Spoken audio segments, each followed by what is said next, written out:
There are things you enjoy more, there are things you enjoy less. But like in any other startup, you're as good as your weakest link. If you have a great product and you can't tell the story, it's gone. If you're a great storyteller, but you have nothing to say, nothing to sell, nothing to take out there, nothing to share with the world, is that you need to have the whole picture. 100%. And treat it that way. You know, be the artist when you need to be the artist, but be the CEO when you need to. Be the COO, get everything organized. Be the CFO, make sure that you can eat. If we go back 40 years, you know, there was the great musicians at the time, maybe Miles Davis and stuff, they were living in a very different world where Miles could just be Miles, the guy with the trumpet, and there'd be different people in the mix. But that came with its own complications because there could only be a handful of musicians because the labels only could sign a handful of people.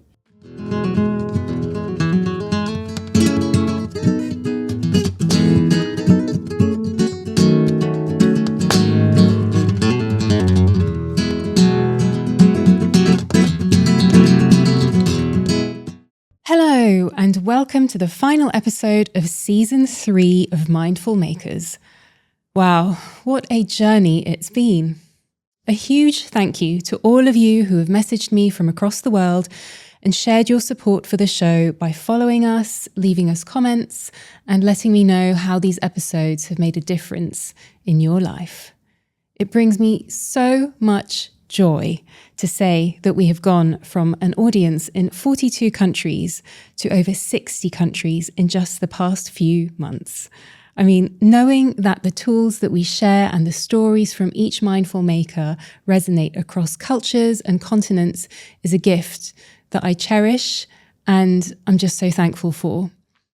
If you're joining us for the first time, this season has been all about exploring ways to regulate the nervous system and take care of our bodies, minds, and spirits so that we can show up with clarity, compassion, and intention, especially in a world that can feel incredibly overwhelming. We've learned about practices that can help us release tension and trauma. We've shared tools for managing anxiety and stress. And we've looked at how we can meet ourselves and the people around us with more care and compassion.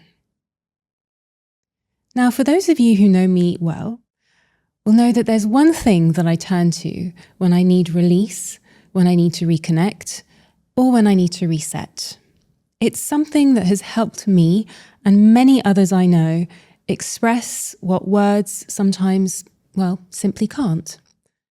It's where I go to feel, it's where I go to heal, and it's where I go to find rhythm again.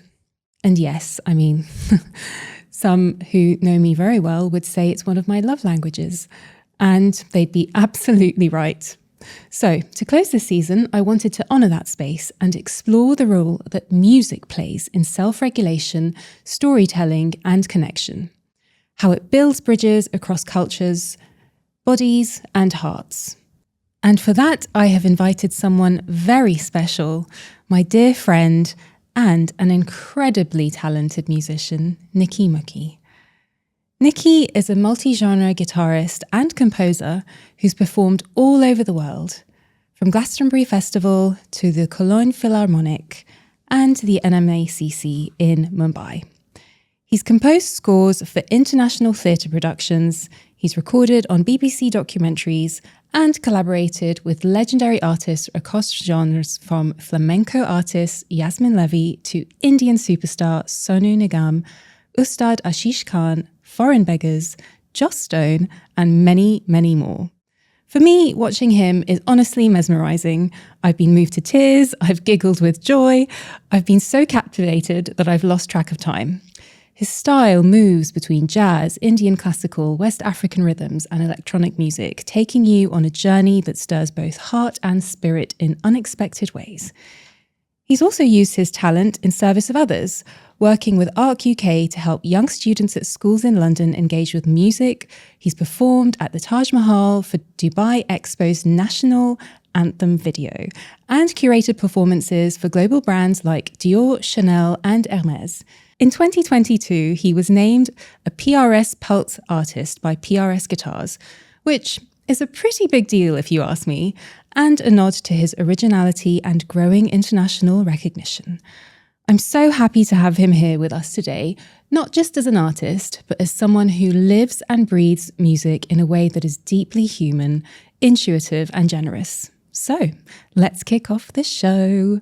Niki, welcome to Mindful Makers. Thank you for having me. And what a beautiful intro. I'm so touched. Thank you. Thanks for having me. Poured my heart and soul into it for you. So, I always love to bring guests on and talk about the roots of their work and how they arrived there. So if we're able to start there, if you're okay with that, I want to start exploring what your earliest memories of connecting with music were. Oh, for sure. I think there are some memories that I don't remember specifically, but my mom, aunties and stuff have told me about from when I was very young. And then there are memories that I have as I got a little older. My mom grew up in California. She was born in Chennai in the south of India, but they left when they were very young to San Francisco. And she grew up with rock music.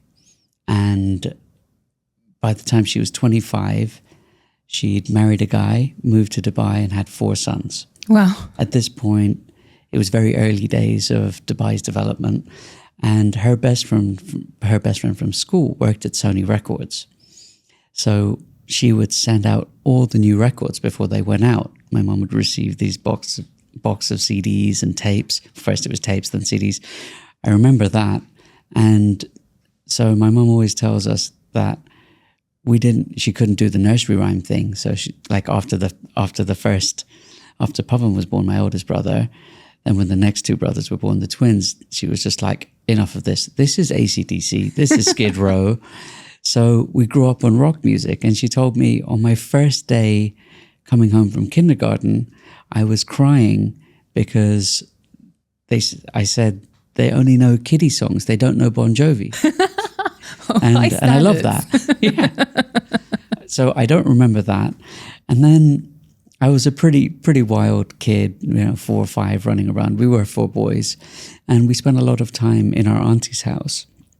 Her name is Laju Auntie, and her father is Ali Akbar Khan, one of the great teachers of Indian classical music. And she always tells me when I see her now and then, she always says how when we would get too crazy, she would play her father's music.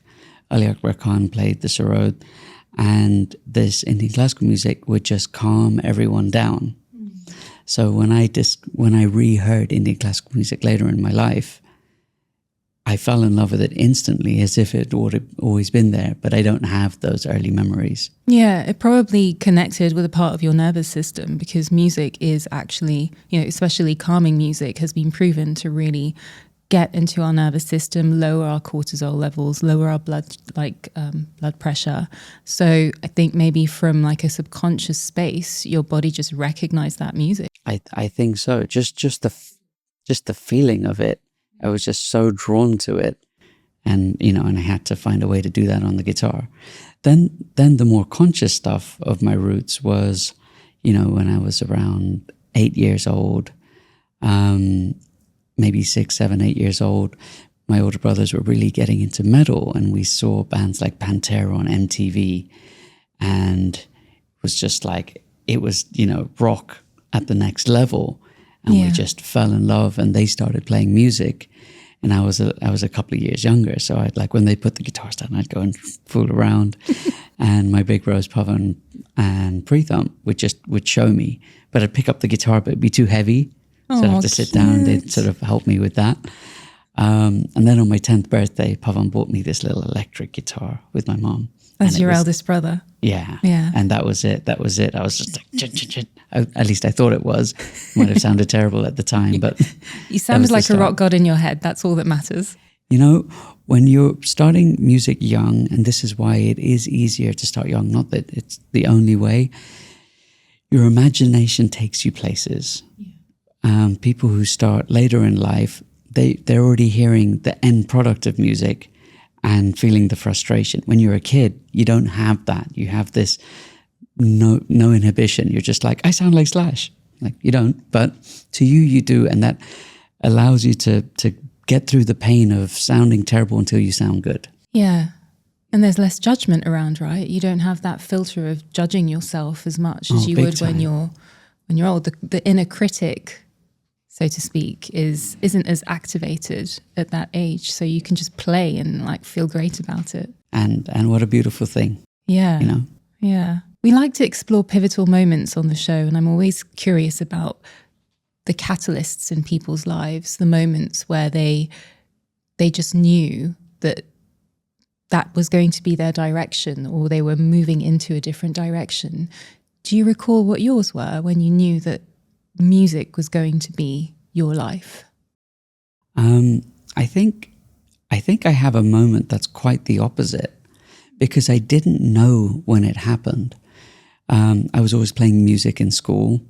I went to university. At that time, I was asked to write music for a play, and we were touring outside of uni sort of hours and times with that. And it was very cool. And then I must have been maybe 21 in London, and someone called me up and said they wanted to do an interview. And one of his questions was, when did you decide to be a guitarist? And I was so taken aback because I didn't know I was a guitarist. I just played guitar. And that sounds really silly, but to me, I had no connection between the two things. I wasn't going around saying, I'm a guitarist. I'm a guitarist, yeah. You hadn't defined yourself by it. I just played guitar, and that's what I did. So I think that was a moment. And I think there have been various stages throughout life that have pulled me in different directions with the guitar. In the last few years, I've had it's very strange to say, but a very deep calling to playing music. The give, the take, the performing live, the writing, the composing. I'm just so drawn to it these days. You'd say it's deepened your experience of both consuming, sharing, performing, and composing music has deepened in a way? It has. There is just, and it's very hard to explain the love for it. But just out here, sitting in the lobby, I was playing guitar for maybe 2 minutes. I made 3 new friends because they're like, hey, what are you playing? How'd you play like that? What's the inspiration? And in the 2 minutes that we were there, I had very nice conversations. I've connected with new people. Yeah. You know, it is a beautiful thing. It does have the power to really create connections beyond language, beyond thought, beyond, I think it's this beautiful, invisible, almost spiritual language that we share commonly across the globe. And that's why I think I love music so much, because you can travel to any country and, you know, you'll hear them playing songs that you recognize, and instantly it'll be like a connection that you have with the person who's playing that music. And I think there's also like a bit of science behind that as well, because I remember when I was doing research for the show, I read somewhere that music has the power to build social bonds because of oxytocin. So looking at the way that it releases, that's the connection hormone in our body. So when you hear it or when you play it, like singing or drumming collectively as a group, your body starts to create more of this connecting hormone. And I love that about, you know, a bit of a geek when it comes to these things, but realizing that something that feels so profound has a very biological reason to it as well. And you see it no matter where you go. Like you just had a connection in the lobby with 2-3 new people, and that's bringing people together through the power of music. I feel it every day in every type of relationship, family, with partners, with everything. When you find music that you connect on, it adds this new dimension, you know. Yeah, it's really beautiful. What I wanted to also know was about your influences. So who would you say, I know Paco de Lucia, am I pronouncing that correctly? Yes. Paco de Lucia was one of your most talked about influences that I've heard of so far through our friendship. But would you like to share a little bit more about other influences when it has come to your musical journey? Absolutely. I think there are the external influences like Paco de Lucia, and my earliest influence, Dimebag Darrell from the band Pantera, the heavy metal stuff.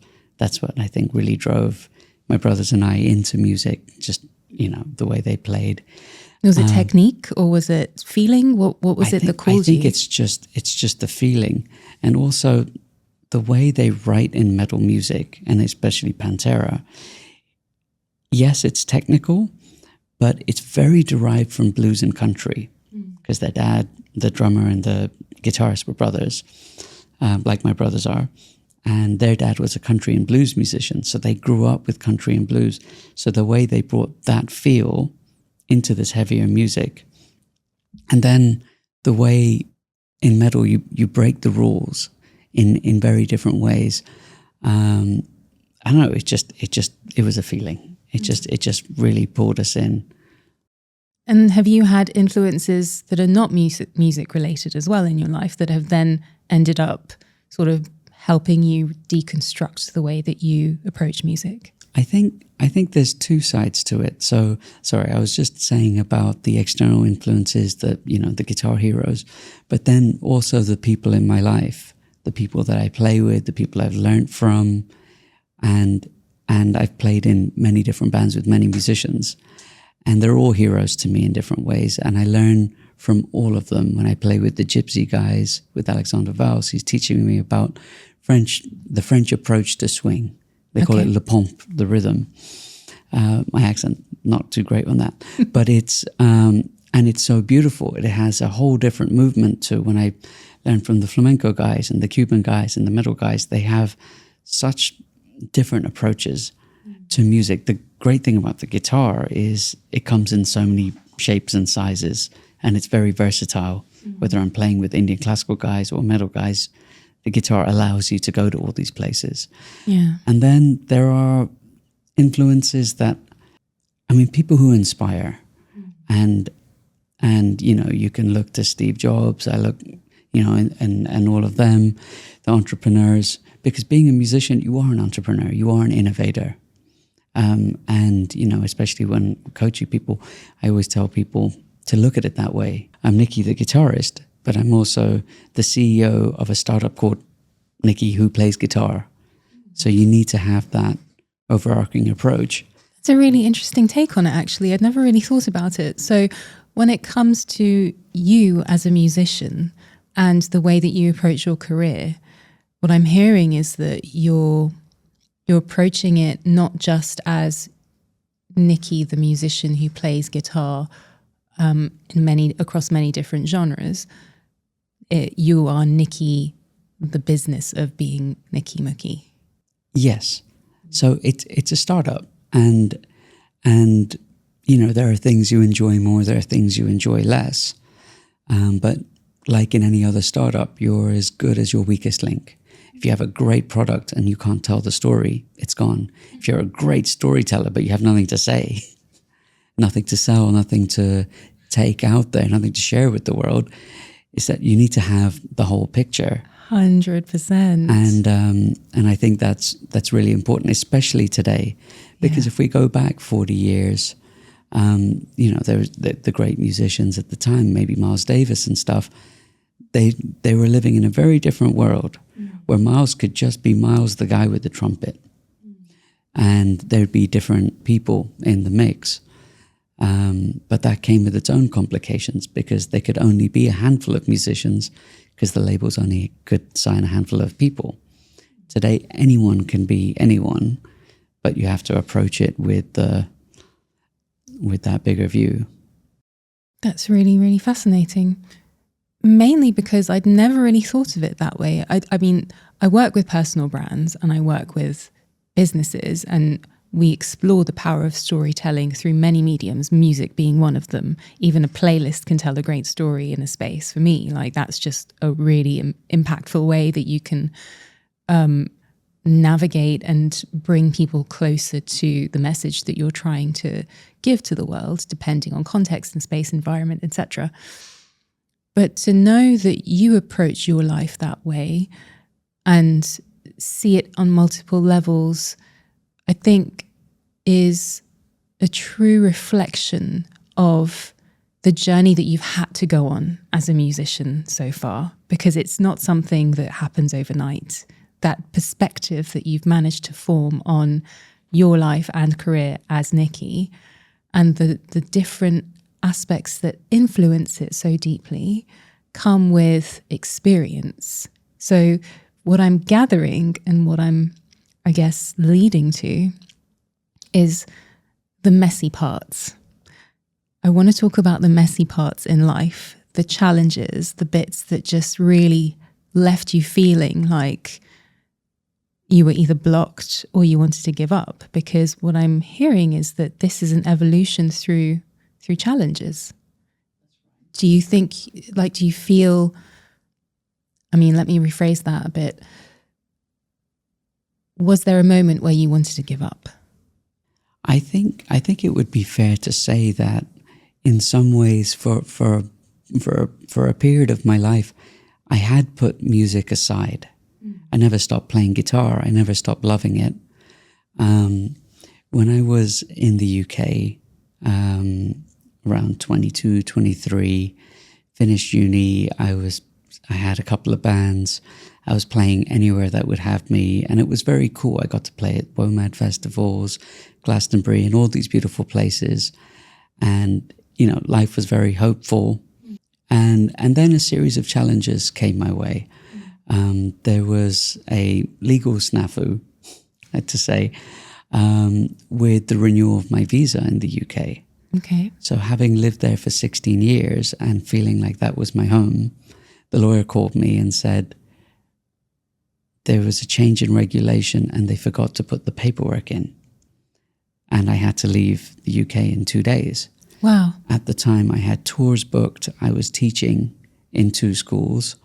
I'd set up a business over there, and I had a life and an apartment and all the things. And the lawyer who I paid to make sure they dot the I's and cross the T's said, everything goes in 2 days after living there 16 years. And that was a real shock. I can imagine. I remember walking around London in a daze for about 2 hours, just in circles going, but these are my streets in some ways. And then I got home. I lived with my big brother Pavan at the time. And, you know, he's not averse to challenges, and he's had his fair share. And he just flipped the switch. He just said, that's happened. That's not in your control. What is in your control is what we do in the next 10 minutes. Grab a paper and a pen. Come sit with me. You're going to Dubai. Dubai is very young in the music world today. This is going back 15 years. Who are the best musicians you know there? Where's the coolest place you could start arranging shows? And within 15 minutes, he had changed me from being petrified of my world just turned upside down to let's make a plan and let's turn this into something exciting. So you hit the ground running. Of course, the next day it's like, yeah, you got to clean up. We got to get someone to rent this room because you're leaving. We got to get a shipping company to take everything. Fine, that's admin. Treat it as such, but take your energy and put it into what can you build, not the other way around. And I'm very lucky. I'm Indian, but I have family in Dubai. So had I gone to India, I wouldn't know anything. I grew up on these streets in Dubai. This is also home. Yeah. So I had somewhere to be, somewhere to get to. I had friends. I got here and hit the ground running. Then came the second challenge. After being here for a bit, I was touring a lot in Europe. So I did about 50 shows in Europe in that first year of living here. So I was out for a couple of weeks and then I'd come here.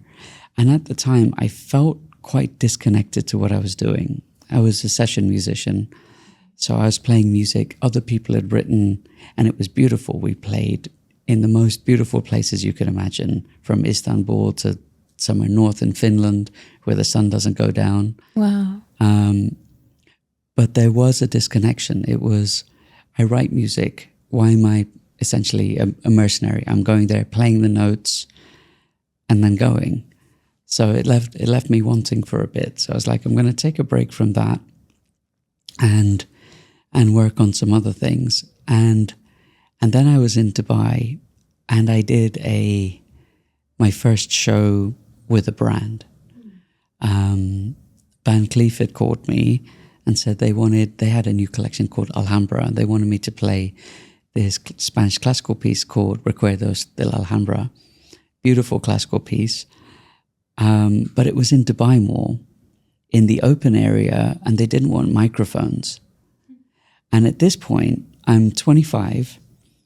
I have the best paying gig of my life after going on tour from the most amazing halls and attentive audiences and to playing music to no one for more money. Yeah. And that was a real shock to my system. How did you feel looking back on it at that time? How did you feel it in your body? Like, do you remember the feeling of wanting to just give up at that moment in time and feeling just totally shocked by the experience? I think so. It was surreal, and I'd never felt like this feeling of what's the point of life, because I know I was talking about how I was slowly disconnecting from the music because I hadn't written it and I was touring, but there was also a deep amount of caring about it. Getting those notes right, getting the feeling, the connection, all of that. I've never done something that I don't care, that it feels like if I don't give 300%, 500%, it doesn't matter if I give 10%. I've never had that feeling. So I did that gig and I went home, and I think I had a huge shift in life. Negatively away from the music, because I could do some shows here, but I felt like it was quite early. I'd stopped touring and I needed to rethink what I was going to do with life, because I was like, if I'm going to play music for people who don't care, why not get a different job that actually has some value and play music for myself? Yeah, because you're emotionally investing in something and you're pouring your heart and soul into it. So I can see how destroying that would be as an experience when your creation falls in a flat space, so to speak. It doesn't sound like it was really set up to appreciate the music and what was being created. It was just a tick box exercise. It was, and I couldn't separate it. So that's the get knocked down. Mm-hmm. Then there's the get up again part that happened later. So a few years later, I was building tech platforms and I was looking at music tech. How could I change the things that I don't like that exist in the world of music tech that prevent people from being able to collaborate, for example, across boundaries? So I spent a lot of time studying licensing and creating platforms for that. Yeah. Was that the era of BRAP? That's right. That's what led to BRAP. That's right. And at that time, that's when a friend of mine, Ratish Chadha, the drummer, called me. And I didn't know him too well back then. He called me and said, listen, I have a gig. I need you to play guitar. We're playing whatever music you want. The answer is yes. It's in 2 days. Either say yes or you're a chapati. and that was it. And I was like, yeah, cool. Who are we playing with? And it was in a jazz club in City Walk area called the Green Room. I remember, yes, I came to that gig. That's right. It was upstairs. That's right. Yeah. And that was, and I remember we were playing, and because it was quite new with Ratish and these other musicians, I remember opening my eyes and not realizing where I was, because we were playing a lot of improvised music and we got lost. And it was just so beautiful. And there was just this moment, I was like, oh yeah, this is who I am. And I haven't stopped playing since. That very much brings a smile to my face, because it would have been a crying shame if you had stopped. And I say this on behalf of everyone who I have seen that has ever been touched by your music. But also, I think what I'm hearing through that story is a connection to presence through your practice and through music, and coming back to a sense of self, but also being really in the moment. And on this show, I always love to explore the different ways that mindfulness shows up in people's lives, which is not necessarily the textbook definition that we're used to seeing. So what does it look like off the cushion in practical ways in people's lives on an everyday existence level? And what I love through all of the stories of our mindful makers is that there is not one single route that looks the same. So it's very individual, and you hear people talking about,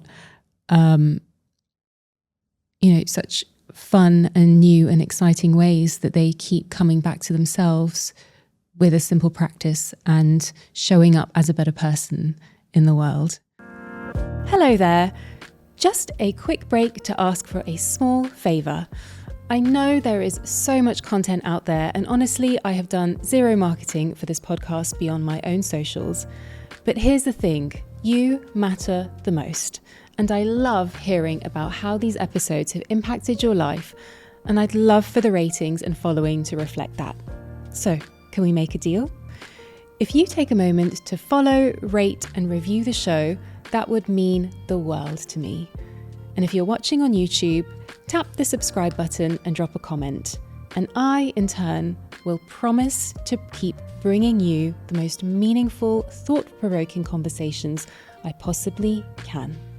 Leave me however many stars you fancy. Just a few words on why would mean the world. Your support helps to grow this show and the community, and I appreciate you more than you know. Thank you. Now, back to the show.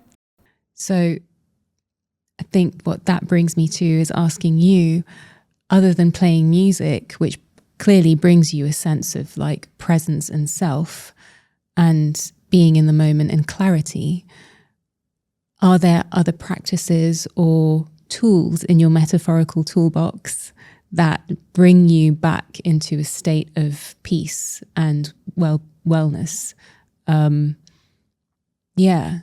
Do you have that? Is that something that is resonating with you? Absolutely. I think there are two things that I go to. I think the first one and the main one, when I feel like either I'm overwhelmed with trying to solve certain things, when you're starting out thinking about a new album, for example, and you have 1,000 ideas but don't know how they fit together, or particularly with startups, because I've done a lot with startups and I design things. So I will sit down, usually on a computer, and start designing the way to go from where I am to where I want to be. Okay, so you mean like mapping and planning, or like actually creating a design around it? Both. So when it comes to, if there's an idea to create an app or a platform or something, I'll design the platform first and then figure out the strategy after. Because that's how the consumer is going to see it. That's something that I want to exist in the world. So that's a change that I want to see exist for people like myself and others. So how would I want to interact with it? So I look at it from that lens first. And then we'll figure out how to build it, how to monetize, how to prioritize which phases of development and all of that. But definitely design first. So it sounds like you design your emotion in order to function. I think that's a very cool way to put it, but yes. Yeah. Yeah. And it also helps keep you level, keep everything in check.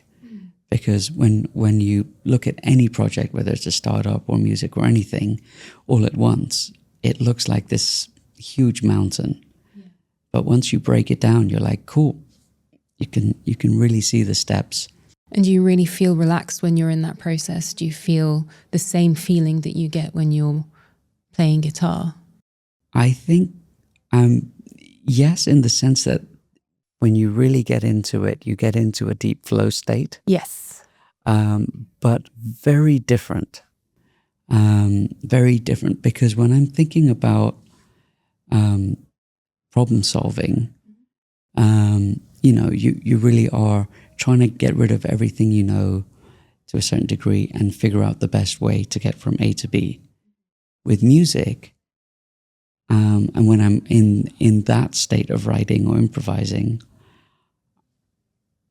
the plan is to also get rid of everything you know, but then there isn't anywhere to get to.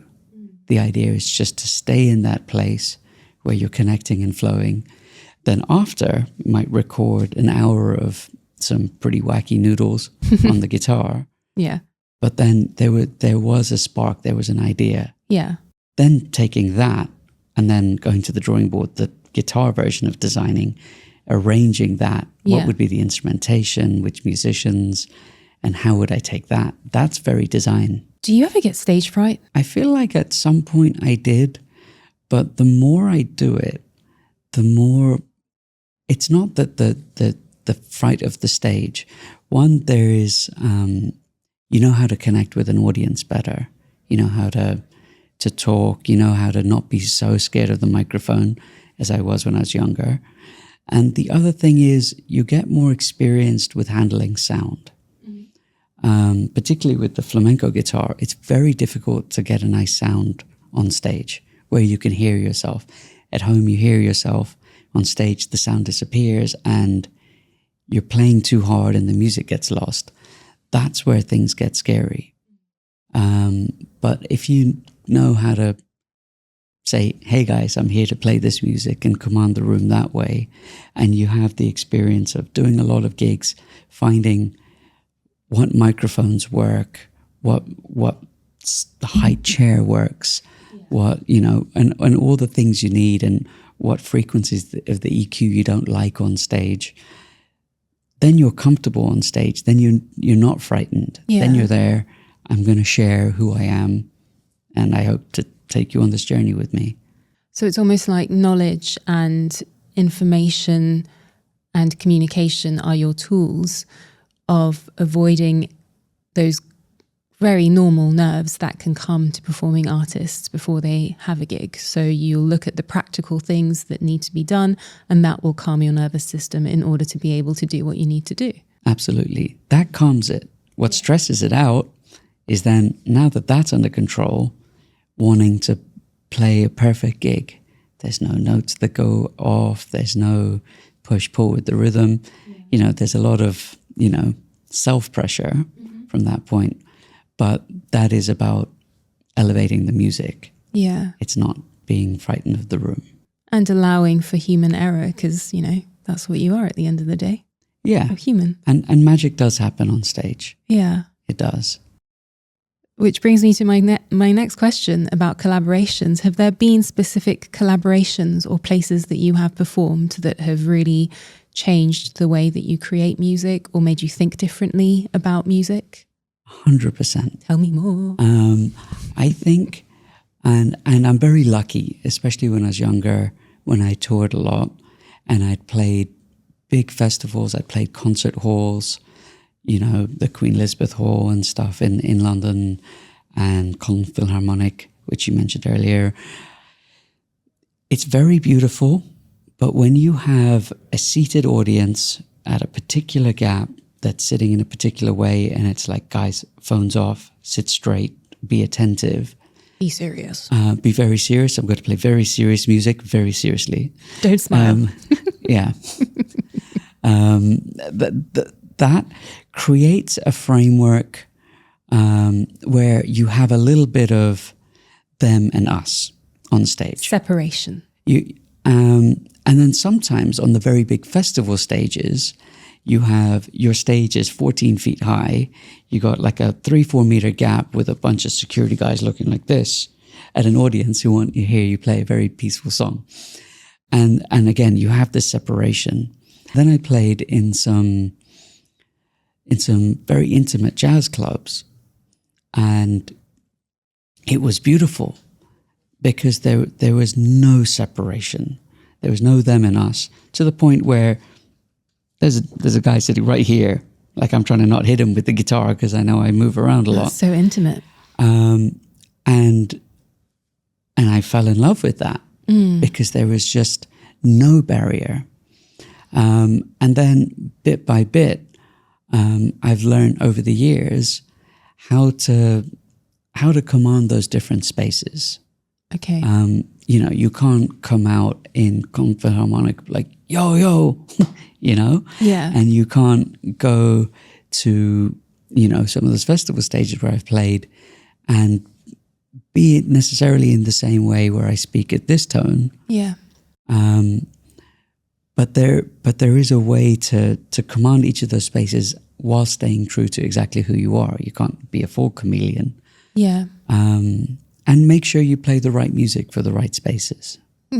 So the diversity of experiences of places that you've played have really nourished your view of both the music you perform, but the music you create collectively in groups. And I thought initially you were going to say the more intimate settings were the ones that you gravitate towards, but it sounds like you've been able to find a sweet spot where you appreciate and have an appreciation for all the different places, and that's elevated your own experience of creating music. Is that correct? 100%. Because if I'm very comfortable in the intimate space and then I get an opportunity to play somewhere else, yeah, and then it shuts down, that's really detrimental to my playing, my music, my journey. Yeah. So bit by bit, I mean, I think it happened naturally. Yeah.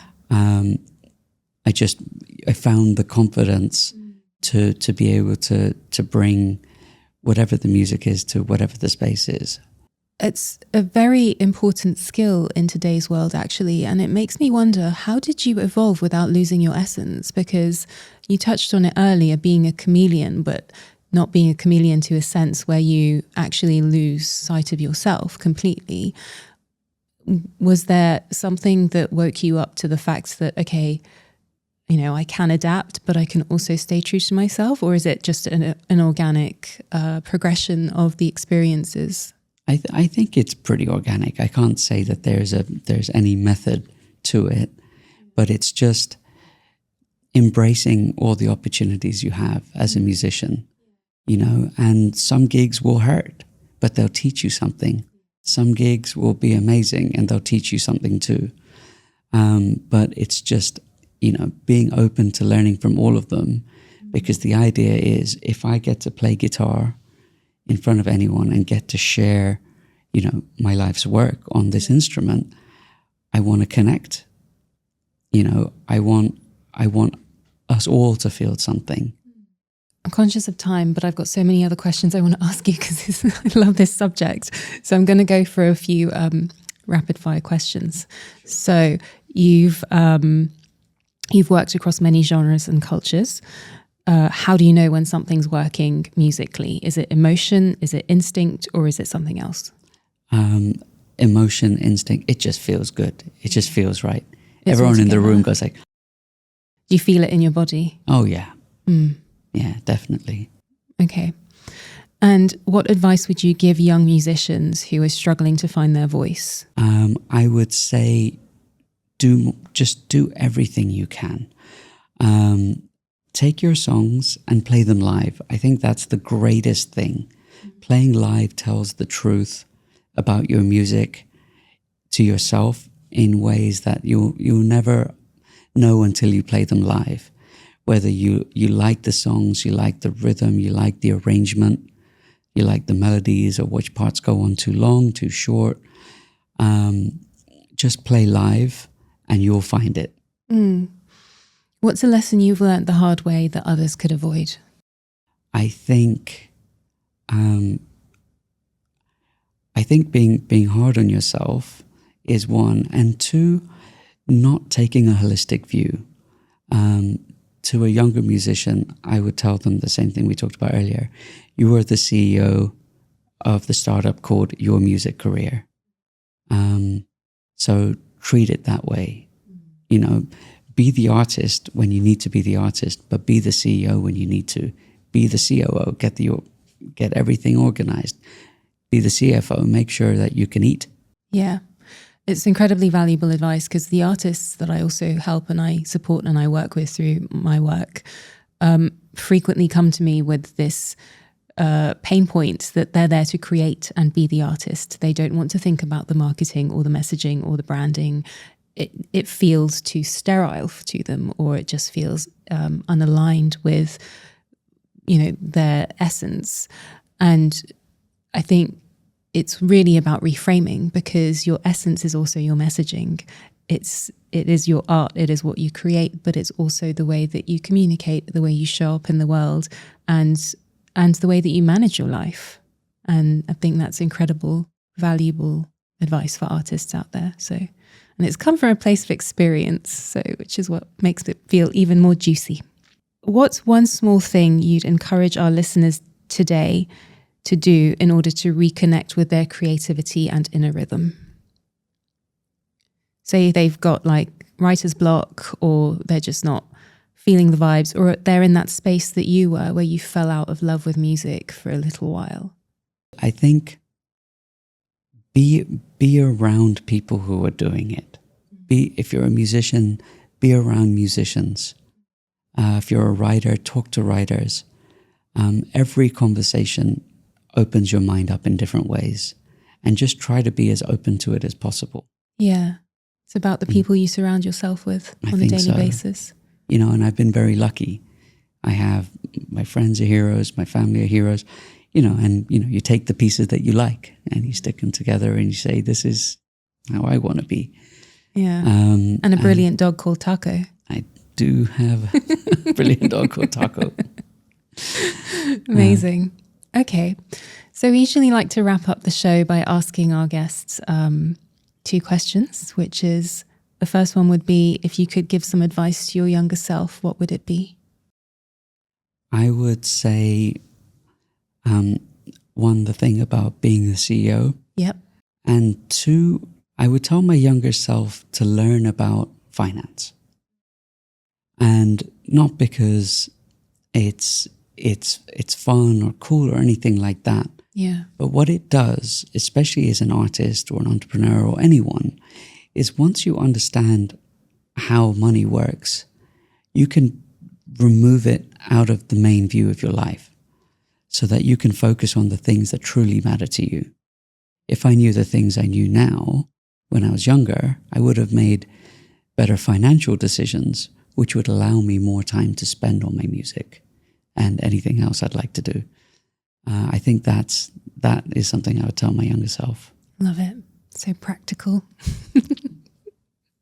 But it's so true. And it's also things that they don't really teach us in school. It's things they don't really teach us in school at all. Yeah, no. And that is, it's a shame, because I think it's also the reason why the world has gone through so many of its pain points. And if more adults were financially literate and financially responsible, who knows what would have happened?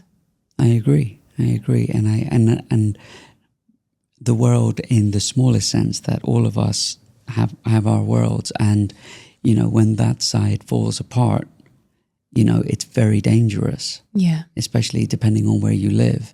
Yeah. But it really takes you away from the things that you want to build. 100%. And if there was a song that would summarize or capture the essence of the vibe in your life right now, what would it be? Ooh. It's funny, because the first song that came to mind was Derek Trucks. It's a song called This Sky. Not this guy, this sky. This guy. This guy. And it's a beautiful song. I do feel like life is a little more chaotic, but it has this uplifting, hopeful feeling that I'm definitely feeling right now. Taking charge of the music career, the writing, health, everything. Things are feeling very good and very positive. That's brilliant. Thank you so much for sharing that with me. I love Derek Trucks and the Tedeschi Trucks band as well. That's right. That's his wife. God, great songs. Quick fact about Derek Trucks. He studied at the Ali Akbar Khan School of Music with the Indian classical I can guy, hear the Ali crossover. Akbar Khan, Yeah. who I talked about earlier. Yeah, I can really hear the crossover. I mean, legends. Beautiful. Universal language of music. There we go, everyone. Well, Niki, it's been such an honor having you on the show today. And thank you for wrapping up season 3 with me and our wonderful listeners all across the world. And I was wondering if you would honor us with playing something before we finish. I see you've got your guitar here, so I'd really love to hear some music. Sure. And before we go, let me know if there's anything you would like to tell our audience in terms of ways to reach you, how to find you. I'll put them in the show notes. Sure. I think the best way right now is YouTube or Instagram. Okay. And sure, I'll play a little something. Let's do it. Love it. Thank you.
And that brings us to the end of this very special episode and the close of season 3 of Mindful Makers.